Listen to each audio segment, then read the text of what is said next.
నమస్తే మిత్రులారా, టఫ్ టీవీకి స్వాగతం. ప్రతిక్షణం ప్రజల కోసం.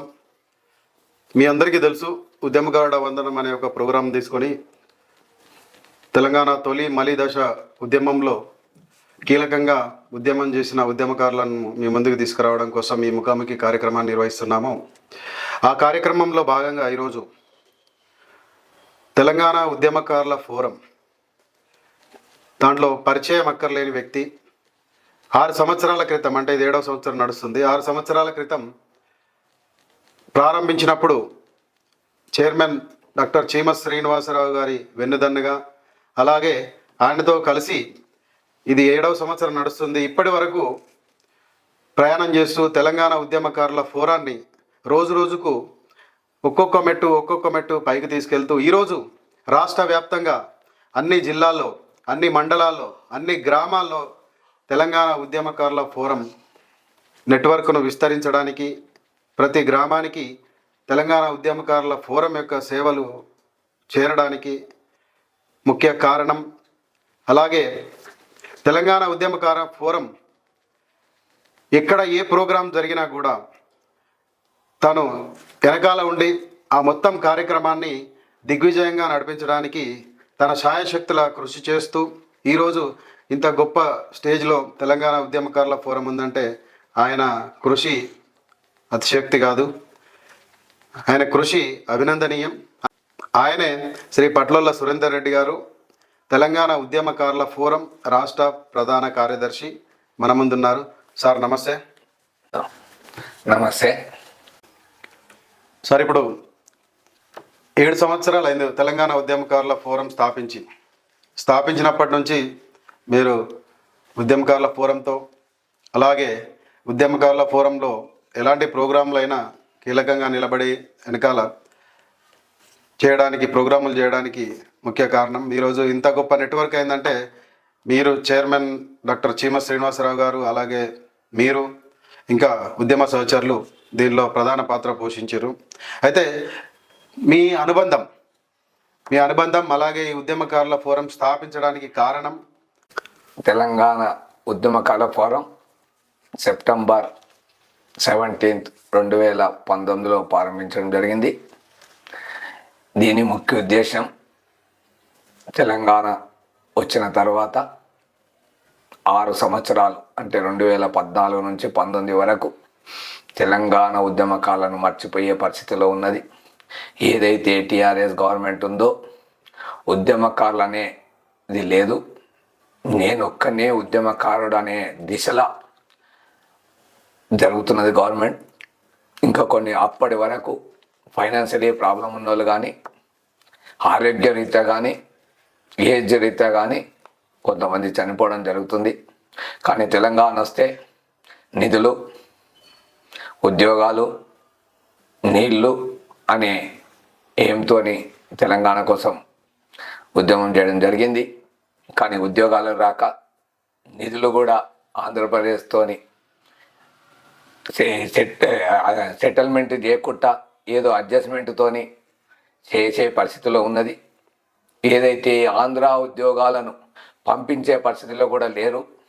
వాళ్ళందరూ ఇక్కడనే హైదరాబాద్లో పెద్ద పెద్ద ఆఫీసర్లు ఉండడం జరిగింది. దీనివల్ల ఉద్యమకారులకు అత్యధికంగా నష్టం జరుగుతుంది. ఏదైతే ధ్యేయంతో తెలంగాణ తెచ్చుకున్నామో దానికి నష్టం జరుగుతుంది. మరియు ఉద్యమకారులు అందరూ ఆర్థికంగా కానీ ఇతర అంశాల్లో కూడా నష్టపోతురని, సినీ ఫీల్డ్ కానీ, కాంట్రాక్టర్లు కానీ, చిన్న పరిశ్రమలు, పెద్ద పరిశ్రమలు కూడా తెలంగాణ డెవలప్ అవుతుంది, తెలంగాణలో ఉద్యోగాలు వస్తాయని ఆశతోని తెలంగాణ తెచ్చుకోవడం జరిగింది. కానీ ఉద్యమకారులందరూ నష్టపోతారనే దిశలో తెలంగాణ ఉద్యమకారుల ఫోరం పెట్టడం జరిగింది. దీనికి ముఖ్యంగా డాక్టర్ చీమ శ్రీనివాస్ గారు దీన్ని ఆలోచన చేసి, ఉద్యమకారులు నష్టపోతారు పెట్టాలని ఆలోచన చేసి 1-2 మీటింగ్లు పెట్టుకోవడం జరిగింది. ముఖ్యంగా మాకు చీమ శ్రీనివాస్ గారికి పరిచయాలు ఎలా అంటే, తెలంగాణ జేఏసీ ముఖ్యంగా సారు డాక్టర్ జేఏసీలు ఉండే, డాక్టర్ జేఏసీతోని ఉప్పల్ కాన్ఫరెన్స్లో సారు చేయడం, మేము జేఏసీ అల్వాలు చేసి పెట్టి మేము దీక్ష చేయడం జరుగుతుంది. ఏదైతే జిహెచ్ఎంసీ ప్రోగ్రాంలో కలవడం, మరియు తెలంగాణ వచ్చిన తర్వాత తెలంగాణ జేఏసీ చైర్మన్గా, జిహెచ్ఎంసి జేఏసీ చైర్మన్గా మరియు తెలంగాణ విద్యావంతుల వేదిక జిహెచ్ఎంసి చైర్మన్గా సార్ ఉండడం, మేమిద్దరం కలిసి మల్కాజ్గిరి కాన్స్టిట్యున్సీలో ఉండడం, అనుబంధం జరగడం జరిగింది. దాని అనుబంధంగా మేము ఎప్పుడు కలవడం, అన్యాయం జరుగుతుందనే ఆలోచనలో ఎవరైతే తెలంగాణ ఉద్యమకారులో పొలిటికల్ బెనిఫిట్ పొందే వాళ్ళందరూ తెలంగాణ వచ్చిన తర్వాత పొలిటికల్ ఉన్న వాళ్ళందరూ ఇతర పార్టీలు పోవడం, బీజేపీ కానీ కాంగ్రెస్ కానీ ఎక్కువ మంది టీఆర్ఎస్లో పోవడం జరిగింది. ఏదైతే జేఏసీ ఉన్నదో, కోదరం సార్ జేఏసీ ఉందో, ఏ ఆశ లేని పరిస్థితిలో తెలంగాణ వస్తే మేము బాగుపడే ఆలోచనలో, మేము డెవలప్ అయ్యే ఆలోచనలో, మేము కాకుండా మా పిల్లలు డెవలప్ అయ్యే ఆలోచనలో జేఏసీలో ఉన్న వాళ్ళందరూ కూడా నష్టపోతుందనే ఆలోచనతో ఇది పెట్టడం జరిగింది. దీనికంటే ముందు 18 కంటే ముందు కోదరం సార్ కూడా తెలంగాణ జనసమితి పార్టీ పెట్టడం జరిగింది. ఆ రోజు కోదరం సార్ కూడా అన్నారు, మనం జేఏసీ పెట్టి అడిగితే జరిగేది లేదు, పార్టీ పెట్టి మనము శాసన సభలు కానీ శాసన మండలి కానీ మన మెంబర్లు ఉంటే అడిగే కెపాసిటీ ఉందని ఫోర్స్తో పార్టీ పెట్టడం జరిగింది. అప్పుడు సీమ శ్రీనివాస గారు, మేము జేఏసీలో ఉన్నాం. కోదరం సార్ పార్టీకి పోకుండా మేము జేఏసీలో ఉండి, జేఏసీలో ఎవరైతే ఉద్యమకారులు ఉన్నారో ఏది ఆలోచన చేయని పరిస్థితుల, ఎవరికి బెనిఫిట్ జరిగిన పరిస్థితుల, అన్యాయంగా జరిగే పరిస్థితుల, ముఖ్యంగా మెడికల్ ఉన్నది. మొన్న డోలి కృష్ణవేణి గారు చనిపోవడం జరిగింది. దానికి క్యాన్సర్. అతను భర్త ఒక ప్రైవేట్ కంపెనీలో అశోక పెయింట్స్లో పనిచేస్తుండే. ఫైనాన్షియలీ ప్రాబ్లం అయి 1.5 years ఆర్థిక ఇబ్బందులై ఏ సోర్స్ లేకుండా చనిపోయే పరిస్థితికి వచ్చింది. ఏదైతే మేము బసవ తారకరామ్ హాస్పిటల్ పోవడం జరిగింది. అందులో ఆరోగ్యశ్రీ జరుగుతుంది, కానీ ఏదైతే ఇంజెక్షన్ ఉందో 1,62,000 రూపాయల ఇంజెక్షన్ ఉందో మీరు కొనాలనే పరిస్థితి, ఒకటి కొంటే ఒకటి ఫ్రీ అనే పరిస్థితిలో 8 ఇంజెక్షన్లు ఇచ్చే పరిస్థితిలో ఉండే. అంటే దీనివల్ల ఏమవుతుందంటే, ఏదైతే తెలంగాణ ఆశలుండి తెలంగాణలో డెవలప్ అయితే మన ఆలోచనలుండి వాళ్ళందరూ చనిపోవడం జరుగుతుంది, ఆర్థిక ఇబ్బందులు జరుగుతున్నాయి. కాబట్టి ఉద్యమం పెట్టి ఏదైతే స్వతంత్ర సమరయోధులకు బెనిఫిట్ ఏదైతే జరిగిందో, పింఛన్ కానీ, ఆర్టీసీ బస్ పాస్ కానీ, రైల్వే పాస్ కానీ, మరియు ఏదైతే ఉద్యోగాలలో కానీ, సంక్షేమ పథకాలలో కానీ రిజర్వేషన్ పెట్టి ఉద్యమకాలకు ఇవ్వాలనే ఆలోచనలో ఇది పెట్టడం జరిగింది. దీన్ని ఖచ్చితంగా 19 నుంచి 23 ఎలక్షన్ వరకు కూడా టీఆర్ఎస్ గవర్నమెంట్లో ఉన్న పెద్దవాళ్ళని కలవడం జరిగింది. కానీ వాళ్ళు మేనిఫెస్టోలో పెట్టమన్నాం, గవర్నమెంట్ ఉంది మీరు డిక్లేర్ చేయండి, లేని పక్షంలో మేనిఫెస్టోలో పెట్టాలని అన్ని పార్టీలకు చెప్పడం జరిగింది. ఆ రోజు కాంగ్రెస్ పార్టీ ఏదైతే చనిపోయిన వాళ్ళకి 25,000 పింఛన్ మరియు అందరికీ 250 గజాలు ఇస్తామని హామీ ఇవ్వడం జరిగింది. మరి కాంగ్రెస్ గవర్నమెంట్ వచ్చి కూడా 1 year 13 నెలలు జరిగింది. ఇప్పటి వరకు కూడా ఇంప్లిమెంట్ కానీ కమిటీ కానీ ఆలోచన చేయలేని పరిస్థితులు ఉంది. ఖచ్చితంగా తెలంగాణ ఉద్యమకాల ఫోరం రాష్ట్ర స్థాయిలో, అంటే జిల్లాలు కానీ మండలాలు కానీ గ్రామాలలో అత్యధికంగా ఉద్యమకారులున్న తెలంగాణ ఉద్యమకాల ఫోరంలో ఉన్నది. కాబట్టి ఖచ్చితంగా ఇవ్వాలని చెప్పడం జరుగుతుంది. అల్వాల్లో అంటే జిహెచ్ఎంసి పరిధిలో ఎక్కడా లేని విధంగా 1136 రోజుల దీక్ష జరిగింది తెలంగాణ కోసం. అది అందరికీ తెలిసిన విషయమే. అది జిహెచ్ఎంసిలో రికార్డు. అయితే దీంట్లో ఈ దీక్షా శిబిరం నిర్వహించడంలో మీది కీలక పాత్ర. దానికి సంబంధించిన అనుభవాలు, దానికి సంబంధించిన అంటే కష్టాలు నష్టాలు, అది నిర్వహించడానికి మీరు ఎదుర్కొన్న కష్టాలు నష్టాలు మన ప్రేక్షకుల కోసం. ఎప్పుడైతే తెలంగాణ ఉద్యమంలో అన్ని పార్టీలు వేరువేరు ఉండే, ఆ రోజు అట్లయితే కుదరదని జేఏసీ పెట్టడం జరిగింది. దానికి చైర్మన్గా కోదరం సార్ చైర్మన్ చేయడం జరిగింది. ఆ రోజు నుంచి కూడా మా అల్వాల్లో అన్ని పార్టీలు కలిసి జేఏసీ ఏర్పడడం జరిగింది. దానికి అల్వాల్ చైర్మన్గా నన్ను ఎన్నుకోవడం జరిగింది. ముఖ్యంగా ఆ రోజు నుంచి చైర్మన్ గారు కోదరం సార్ ఏదైతే ఆదేశం ఇస్తాడో ఆ ఆదేశానుసారం మేము ప్రోగ్రాం చేయడం జరిగింది. ఒకరోజు చెప్పాడు, రిలే నిరాదీక్షలు పెట్టాలి. రిలే దీక్షలు తెలంగాణలో వీలున్నంత ప్లేస్లలో మీరు రిలే దీక్షలు పెట్టాలని చెప్పడం జరిగింది. కోదరం సార్ ఆదేశానుసారం 21/1/2011 నాడు మా అల్వాల్లో తెలంగాణ తల్లి విగ్రహం దగ్గర రిలే నిరాహార దీక్ష జేఏసీ ఏర్పరిచి పెట్టడం జరిగింది. అది 1/3/2014 వరకు అంటే 1136 రోజులు రిలే దీక్ష నిర్వహించడం జరిగింది. దానికి చాలా ఇబ్బందులు జరగడం జరిగింది. ఒకరోజు జూలై 14, 2015 రోజు రాత్రి టెంట్ కాల్వడం జరిగింది.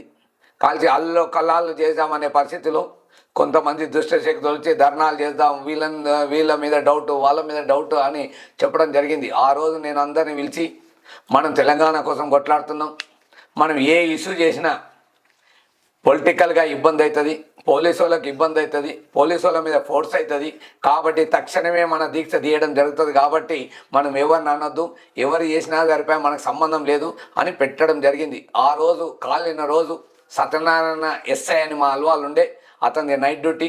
ఆ రోజు 1 గంటకు మమ్మల్ని పిలవడం జరిగింది.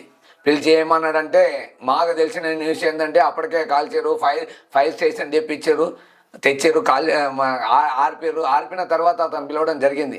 ఏదో షార్ట్ సర్క్యులేషన్ అయినట్టుంది సురేందర్, అది కాలిపోయింది అని అన్నాడు. ఓకే సార్, మాదేమున్నది, వేరే టెంట్ వేసుకుంటామని మేము ఇట్లా జరగడం జరిగింది. అందులో ముఖ్యంగా మాకు ఎన్బిఏ టెంట్ హౌస్ సతీష్ అని 1136 రోజులలో అతని టెంట్లు కానీ, ఇంకో శ్రీసాయి టెంట్ హౌస్ అని పంజాబ్ కమిటాలు ఆర్గనైజ్ చేస్తాడు సిబి రవికుమార్ గారు. మాకు టెంట్ ఐటమ్ అన్నీ 1136 రోజులు మాకు ఫ్రీ ఇవ్వడం జరిగింది. ట్రాన్స్పోర్ట్ కానీ, లేబర్ కానీ, దాని రెంట్ కానీ తీసుకోవడం లేదు. మరియు ముఖ్యంగా సురేష్ ఎలక్ట్రికల్ వాళ్ళు మాకు సౌండ్ సిస్టమ్ కానీ, డీజే కానీ ఏ సందర్భం వచ్చినా వాళ్ళు మాకు ఫ్రీగా పెట్టడం జరిగింది. జనరల్గా 3-4 టెంట్లు, ఓ 5-10 జంకాన్లు, సైడ్ వాళ్ళు, స్క్రీన్లు, ఒక 400-500 కుర్చీలు, అంటే మేము 10-15 తేవడం, అందులో ఒక 4-5 డ్యామేజ్ కావడం, మళ్ళీ ఒక 5 తేవడం, ఇట్లా మేము కంటిన్యూ చేయడం జరిగింది. దానికి అల్వాలున్న జేఏసీ మెంబర్లు ఫుల్ సహకరించడం జరిగింది. మేము ఎక్కడ కానీ కలెక్షన్ కానీ, ఆంధ్రోళన డిస్టర్బ్ చేయడం కానీ, ఏ ఆస్తులను డ్యామేజ్ చేయడం కానీ ఏది చేయలే. ఏదైతే స్టేట్ జేఏసీ ఏదైతే డిసైడ్ చేసిందో దానికి అనుగుణంగా ఎవరికి ఇబ్బంది పెట్టకుండా మేము జరగడం జరిగింది. అప్పుడు ఆకుల రాజేందర్ గారు మల్కాజ్గిరి ఎమ్మెల్యే, అతను స్థానికంగా ప్రోగ్రాంలోకి వస్తుండే, ఇనాగ్రేషన్లోకి వస్తుండే. అతను వచ్చినప్పుడల్లా మేము డిస్టర్బ్ చేస్తుంటాం. ఎక్కడైతే ప్రోగ్రాం ఉందో ఆడ పోయి వ్యతిరేకంగా ఆకుల రాజేందర్కు వ్యతిరేకంగా మేము చేయడం జరిగింది. కానీ ఆ రోజు అతను మా మీద పోలీస్ కంప్లైంట్ కానీ, దీన్ని బంద్ చేయాలని కానీ, వీళ్ళని ఇబ్బంది పెట్టాలని కానీ, వీళ్ళ మీద కేసులు అరెస్ట్ చేయాలనే ఆలోచన అతనికి లేకుండే. ఒకరోజు అతను ఏదో పెద్ద ప్రోగ్రాం చేసిపోయిండు, చేసి వాళ్ళమందరం ఇన్సల్ట్ అయినట్టు పరిస్థితి అయింది. మనం ఇంత ఉద్యమం చేస్తే కూడా ఏది ఆగుతలేదు, మొత్తం సపోర్ట్ జరుగుతుంది అనే ఆలోచనలో అతను శివయాత్ర చేయడం జరిగింది. ఎట్లా జనరల్గా ఏదైతే చనిపోతే శివయాత్ర ఎట్లా చేస్తారో అలా మేము శివయాత్ర చేయడం జరిగింది. దానికి ఢిల్లీ పరమేశ్ గారు ముందల కొండబట్టుకోవడం, బ్యాండ్ పెట్టడం జరిగింది. కొంతమంది అయితే ఏదో చనిపోయారనే ఆలోచనలో ఇంట్లో నుంచి వచ్చి బయట చూసే ఆలోచన వచ్చింది. ఇంత కఠినంగా చేస్తే కూడా మాకు ఆకుల రాజేందర్ గారు ఒక్కరోజు కూడా మాకు ఇబ్బంది పెట్టడం కానీ ఏమి చేయలేదు. అది ఏదైతే ఢిల్లీలో రాష్ట్రపతి గారు ఎప్పుడైతే దాన్ని ఆమోదించిండో అప్పటి వరకు మేము నడిపించడం జరిగింది. దానికి ఆర్థిక ఇబ్బందులు బాగా జరిగినాయి. ఇప్పుడున్న పొలిటికల్ లీడర్లు, ఇప్పుడున్న కార్పొరేటర్లు అయ్యే వాళ్ళు కూడా ఎవ్వరు కూడా ఒక 10 రూపాయల దండ తెచ్చి ఇయ్యలేని పరిస్థితులు ఉంది. ఏదైతే మేము ఏదైతే స్టేజ్ ఎక్కుతామో, తెలంగాణ ఉద్యమకాల రిలే నినాద స్టేజ్ ఎక్కితే మాకు ఆంధ్రలో ఓట్లు నష్టపోతాయని మా దగ్గరకు వచ్చే పరిస్థితులు లేకుండా ఉండే. కాబట్టి బాగా ఇబ్బందికరంగా జరిగింది. దానికి జిహెచ్ఎంసీ కన్వీనర్ శ్రీధర్ సార్ గారు, మరియు చైర్మన్ గారు శ్రీధర్ సార్ గారు, కన్వీనర్ కృష్ణ యాదవ్ గారు మాకు ఫుల్ సపోర్ట్ చేయడం జరిగింది. ముఖ్యంగా కోదరాం సార్ స్టేట్ కమిటీ కూడా మాకు సపోర్ట్ చేయడం జరిగింది. వాళ్ళందరి సహకారంతో మేము 1136 రోజులు చేయడం జరిగింది. మీరు గత 6 సంవత్సరాలుగా అంతకుముందు తెలంగాణ ఉద్యమకారుల ఫోరంలో ఎన్నో ప్రోగ్రాములు నడిపించారు, ఎన్నో దీక్షలలో పాల్గొని తెలంగాణ రావడానికి కీలక పాత్ర పోషించారు. అయితే చాలామంది అడుగుతుంటారు, మీరు స్టేజ్ మీద కనబడరు, స్టేజ్ మీదకి రారు. అట్లాగే ఈ మధ్యన హరిహర కళాభవన్లో ప్రోగ్రాం జరిగింది. ప్రోగ్రాం జరిగితే మీరు ముందు వరుసలో ఉండాల్సిన వ్యక్తి అయినా కూడా ఎక్కడ కూడా కనిపించలేదు. ఏంది దీని వెనుక కారణం ఏంది, ఎందుకు? ముఖ్యంగా మీరు అడిగిన సమాధానం, ఈ ఆర్గనైజేషన్ కానీ స్టేజ్ ముఖ్యం కాదు. స్టేజ్ మీద ఎంతైతే ఉంటుందో కింద ఆర్గనైజ్ చేసుడు అది ముఖ్యం. ఎందుకంటే భోజనాల సెక్షన్ ఉంటుంది. మీరన్న హరార కలబాన్లో మేము 2000 మందికి వరకు వచ్చారు. భోజనాల సెక్షన్ కానీ, మెంబర్షిప్ సెక్షన్ కానీ, వచ్చిన గెస్ట్లను స్టేజ్ పైకి పంపడం కానీ, వచ్చిన ఉద్యమకారులందరినీ అక్కడ కూర్చోబెట్టడం జరిగింది. మరియు వాళ్ళకు అన్ని ఫెసిలిటీలు చూడాలి. ఆ రోజు విఐపీలు వస్తున్నారు, పొన్నం ప్రభాకర్ గారు కానీ, కొదన సార్ కానీ. ఆడ పార్కింగ్లో చాలా ఇబ్బంది అయింది. ఏదైతే మొండా మార్కెట్ ఎస్ఐ గారు, మీరు ఏం చేస్తారో నాకు తెలియదు, ఈ వేయడు వాళ్ళు అంటారు.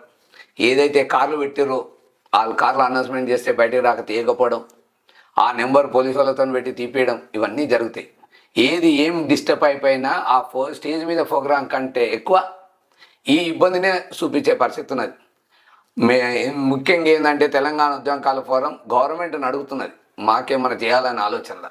అందులో ఏ టెక్నికల్గా ఇబ్బంది జరిగినా ఆ ప్రోగ్రామ్ స్టేజ్ని ఇడ్చేసి దీన్ని చూపించే పరిస్థితులు అవుతుంది.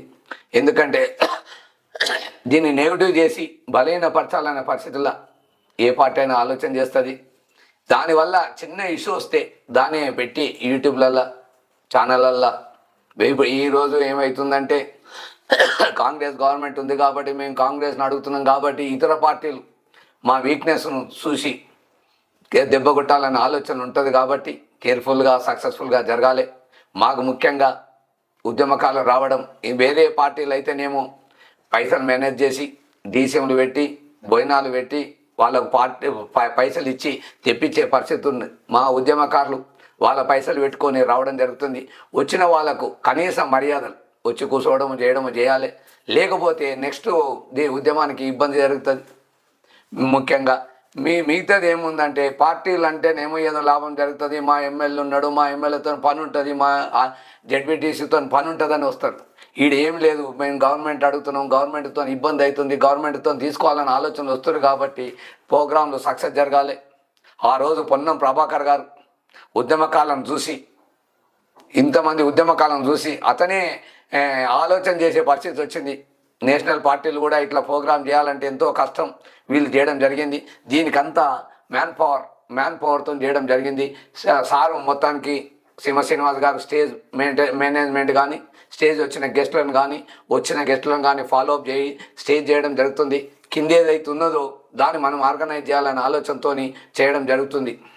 తెలంగాణ ఉద్యమకారుల ఫోరం పాదయాత్ర జరిగినప్పుడు కానీ, ఇంకేదైనా ప్రోగ్రాములు జరిగినప్పుడు కానీ మీలో ఉత్సాహం ఉరకలేస్తుంటుంది. అందరు అడుగుతుంటారు, అంటే యువకుల కన్నా ఎక్కువగా మీరు ఉత్సాహంతో డ్యాన్సులు చేసే పరిస్థితి ఉంటుంది. అయితే జనాలు అడుగుతుంటారు, సారు మరి క్వార్టర్ కొట్టిండా, హాఫ్ కొట్టిండా, ఇంత కొట్టి ఇంత డ్యాన్స్ చేస్తుండు అని అంటారు. దీని మీద మీ అభిప్రాయం ఏంది?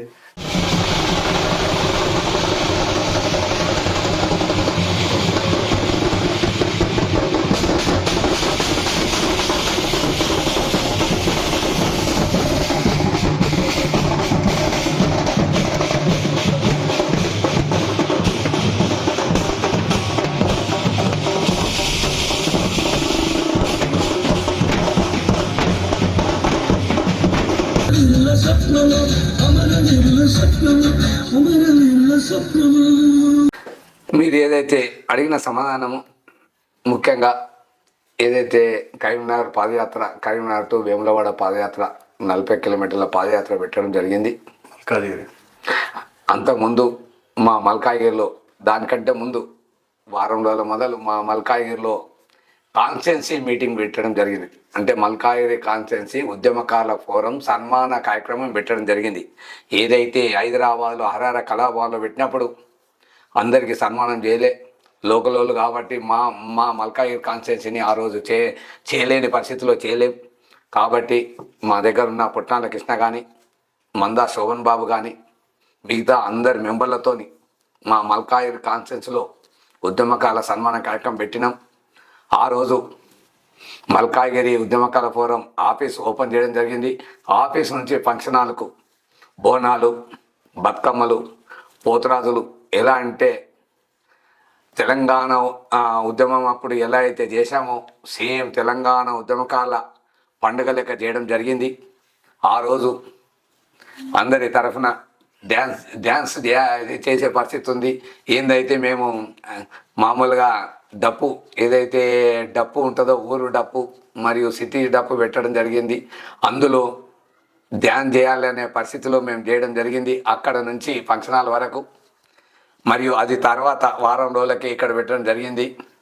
ఏదో హైదరాబాద్లో కామన్గా ఏదైతే కరీంనగర్లో స్టార్ట్ అయిన అమరవీల స్తూపం నుంచి స్టార్ట్ అయ్యి కొనసాగుతుంది. కానీ మా మెంబర్లు అందరూ ఇలా జరిగితే ఎట్లా, జోసులు ఉండాలనే ఆలోచనలో అక్కడున్న ఉద్యమకారులు డీజే పెట్టడము, డీజేలో పాటలు సెలెక్షన్ చేయడము, ఆ అటెంప్ట్తోని అక్కడ కూడా మంచి డ్యాన్స్ వేయడం జరిగింది. అందరూ మీరు అడిగినట్టు అందరు అనుకున్నట్టు ఏదో 90 తాగిండా హాఫ్ తాగిండా అనేది ముఖ్యం కాదు. నేను మందు తాగడం కానీ పాన్ డబ్బా అంటే గుట్కా కానీ సిగరెట్ కానీ పాన్ కానీ ఏ పాన్ డబ్బా ఐటమ్ కానీ నాకు అలవాటు లేదు.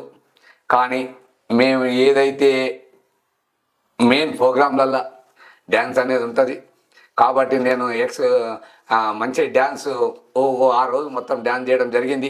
మరియు 40 కిలోమీటర్లు కూడా నడవడం జరిగింది. కాబట్టి ఏదో ఊపుల మందు తాగి ఆడడం అనేది ముఖ్యం కాదు. ఉద్యమకాలను ఉత్తేజపరిచి 40 కిలోమీటర్లు నడిపించే ప్రయత్నంలో ఈ ఆట ఆడడం జరిగింది. కానీ ఆ జోసులో చాలామంది ఫుల్ మందు తాగడం అనుకుంటారు. కానీ నా అప్పటి నుంచి కానీ మందు కానీ పాండబ్బా ఐటమ్ అంటే సిగరెట్ కానీ గుట్కా కానీ పుట్టి నుంచి లేదు, మిగతా కూడా లేదు. ఇప్పుడు నాకు 50-60 సంవత్సరాలు నుంచి కూడా నాకు ఏ అలవాట్లకు బానిస కాకుండా ఏ అలవాట్లకు లేకుండా ఉండడం జరిగింది. కాబట్టి ఇప్పుడు కూడా లైఫ్ లాంగ్ కూడా ఇవన్నీ అలవాట్లు ఉండేయని మనం చేస్తాం. తెలంగాణలో కొత్త ప్రభుత్వం ఏర్పడి ఏడాది పైబాటు అయిపోయింది. అయితే వాళ్ళు వచ్చినప్పుడు మేనిఫెస్టోలో ఉద్యమకారులకు సంబంధించిన ఒక పథకం కూడా ప్రకటించారు. ఆ పథకం ప్రకటించినప్పుడు 100 రోజుల్లో కంప్లీట్ చేస్తామని వాళ్ళే చెప్పారు. అయితే ఇప్పుడు సంవత్సరం దాటిపోయింది. ఏంటి కార్యాచరణ ఏంది, ఎక్కడి దాకా వచ్చింది అనుకుంటారు ప్రభుత్వం యొక్క కార్యాచరణ? అట్లానే తెలంగాణ ఉద్యమకారుల ఫోరం తరపున అంటే ఇప్పుడు ఏడాది దాటింది కదా, ఏం కార్యాచరణ తీసుకుపోవాలనుకుంటారు? అట్లానే ఇంకొక ముఖ్య డౌటు, రాష్ట్రంలో ఉన్న ఉద్యమకారులందరికీ చాలామంది ఉద్యమకారులు ఉద్యమం చేసారు కానీ వాళ్ళ మీద కేసులు లేవు.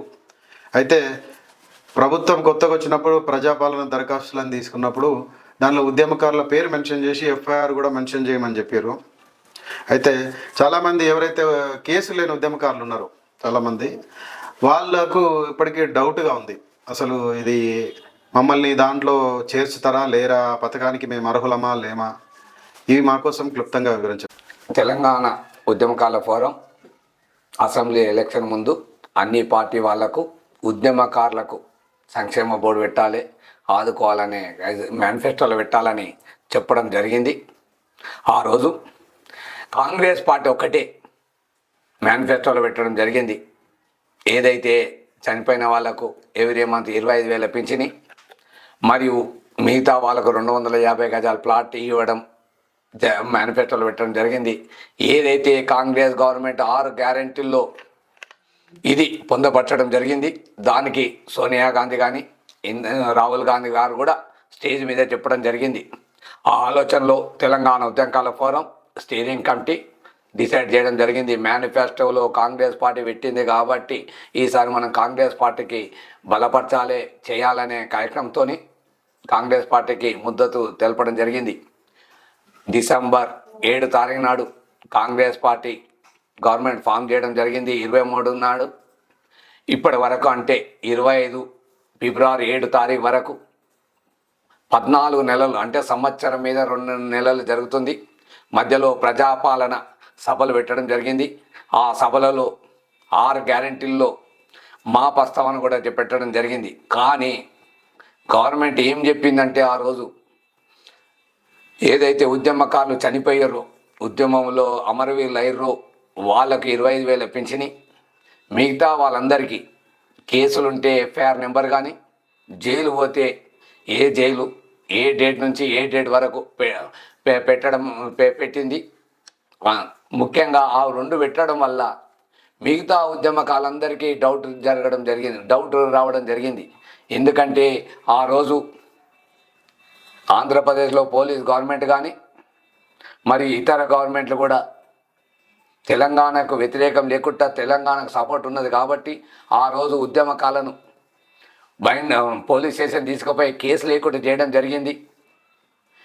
దానివల్ల ఏమైందంటే అల్వాల్ మట్టుకైతే చాలామంది ఎవరు జైలు పోలే, మరియు కేసులు కాలేవు. తీసుకుపోయారు పోలీస్ స్టేషన్లో కూర్చోబెట్టారు. మళ్ళీ సాయంత్రం 5 గంటలకు ఇవ్వడం జరిగింది. ఏదైతే మెయిన్ ప్రోగ్రామ్ అవుతుందో సాగరారం కానీ ఆ రోజు కూడా పోలీసు వాళ్ళు మమ్మల్ని తీసుకుపోవడం, అక్కడ కూర్చోబెట్టడం, మళ్ళీ సాయంత్రం ఇవ్వడం జరిగింది. కేసులు కానీ జైలు కానీ జరగలేవు. ముఖ్యంగా ఏదైతే జైలు అన్నారో గవర్నమెంట్ రైల్వేను డ్యామేజ్ చేస్తే కానీ, ఆర్టీసీని డ్యామేజ్ చేస్తే కానీ, మిగతా డిపార్ట్మెంట్లను డ్యామేజ్ చేసిన పక్షాన జైలు అయినాయి కానీ సస్యశ్యామలంగా అంటే ఇబ్బంది లేకుండా, ఎందుకంటే ఇది తెలంగాణ వచ్చే వరకు నడిపేయాలన్న ఆలోచనతో ఎవరి మీద కూడా కేసులు లేకుండా ఉన్నాయి. మాది ఏదైతే తెలంగాణ ఉద్యమకాల ఫోరం ఏదైతే చెప్తుందో ముఖ్యంగా కేసులు కావు, ఎఫ్ఐఆర్లు కావు, జైలు కాదు. మీరు ఒక కమిటీని వేయండి. ఆ రోజు ఎస్బీ రిపోర్ట్ కానీ, ఇంటెలిజెన్స్ రిపోర్ట్ కానీ, పేపర్ కటింగ్ కానీ, ఫోటో కానీ లోకల్ పోలీస్ స్టేషన్లో ఆ రోజు రికార్డు ఉంటుండే. తెలంగాణ చలో అసెంబ్లీ అనగానే ఎవరెవరైతే ఆ ఏరియాలో ఉన్నారో వాళ్ళు పోలీస్ స్టేషన్ అండర్లో ఎవరెవరైతే ఉన్నారో వాళ్ళందరినీ తీసుకుపోయి పోలీస్ స్టేషన్లో పెట్టడం కానీ, ఇంటి నుంచి బయటికి రాకపోవడానికి ప్రయత్నం చేయడం కానీ జరిగింది. ఆ రోజు ఎవరైతే ధర్నాలు చేసిరో, ఎవరైతే రస్తారోకో చేసిరో వాళ్ళందరి వీడియోలు కూడా లోకల్ పోలీస్ స్టేషన్లో ఉండడం జరిగింది. ఆ రోజు వీడియో తీయడం జరిగింది. కాబట్టి ఇవన్నీ బేస్ పెట్టుకొని సెలక్షన్ చేయాలని మన తెలంగాణ ఉద్యమకాల ఫోరం చెప్పడం జరుగుతుంది. మీరు ఏదైతే గ్యారంటీలు ప్రకటించినప్పుడు 100 రోజులలో చేస్తామన్నారు.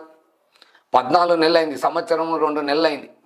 కాబట్టి ఇప్పటి వరకు కూడా మీరు చేయలేరు. కాబట్టి ఖచ్చితంగా చేయాలని మనవి చేస్తూ, ఎందుకంటే కొత్తగా వచ్చింది కాబట్టి టైం పడుతుందని ఆలోచన ఉంటుంటిమి. కానీ దాన్ని కమిటీ వేయడం కానీ, దాని ఆలోచన చేయడం కానీ, సభా కమిటీ వేయడం కానీ ఏం ఆలోచన చేస్తలేదు.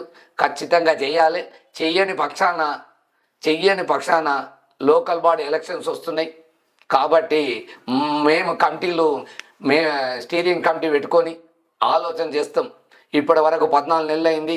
మన ఉద్యమకాలకు ఏం చెప్పాలి? ఇప్పటి వరకు కాంగ్రెస్ గవర్నమెంట్ ఏం చేయలేదు కాబట్టి ఇప్పుడు ఏం చెప్పాలి? సర్పంచ్ ఎలక్షన్ కానీ, జడ్పీటీసీ, ఎంపీటీసీ ఎలక్షన్లో మన డిసిషన్ ఏందనేది చెప్పేది ఉంటుంది. కాబట్టి అంతలోపు మీరు వేయాలని మనవి చేస్తూ, మీరు తలుచుకుంటే 2 సార్లు స్పెషల్ అసెంబ్లీ పెట్టడం జరిగింది. ఈరోజు కూడా అసెంబ్లీ పెట్టడం జరిగింది. ఏదైతే బీసీల మీద బీసీలు కౌంటింగ్ అంటే బీసీలు ఎంతమంది ఉన్న పర్సంటేజ్ అనేది తీయడం జరిగింది. మరియు ఏదైతే సుప్రీంకోర్టు జడ్జిమెంట్ వచ్చింది, ఎంఆర్పిఎస్ దాని మీద కమిటీ వచ్చింది, దాని మీద డిసైడ్ చేయడం జరిగింది. మీరు కూడా బిఫోర్ నోటిఫికేషన్ కంటే ముందు మీరు కమిటీ అన్ని వేయాలి.